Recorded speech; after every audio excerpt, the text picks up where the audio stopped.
business unit and it wasn't going too well. We once said, okay, how can we really drive performance? How can we increase day by day the value and not just a one-time hit wonder, but really consistently driving value? We said, okay, we have to structure it in a certain way.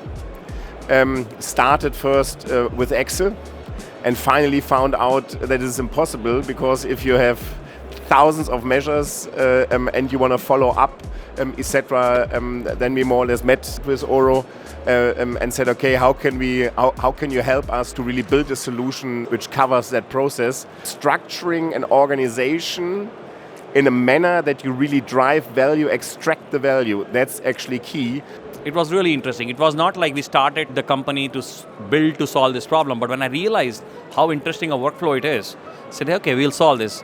So we worked with this business unit at the time. We completely brought it live, and we saw some positive results to start with.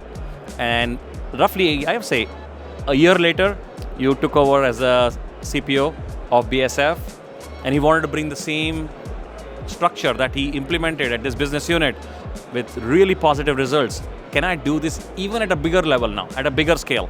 So our tool really plays that role. So we are working on performance management, as we like to call it, performance project management, more performance than project, obviously, because really it's driven by the outcome. So we're using our technology to solve that fundamental problem.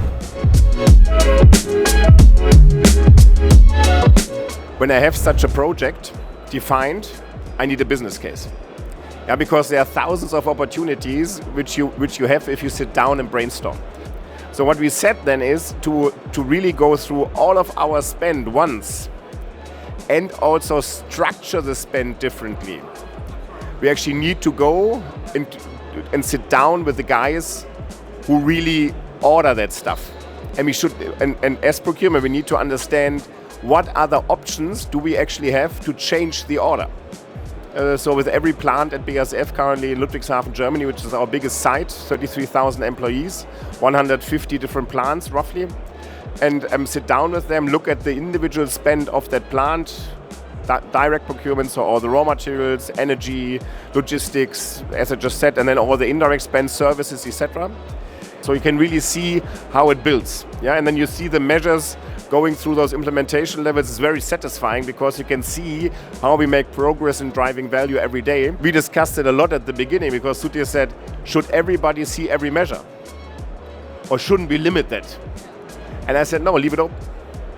So now I have a lot of colleagues who are telling me, I love to look through that tool because all of those great ideas, and then I think by myself and say, oh, I have another idea here, I could go, so without a real project, but rather individually, taking those best practices and then going out and implementing those themselves. So you really create a wave of people who are really driving value much, much faster.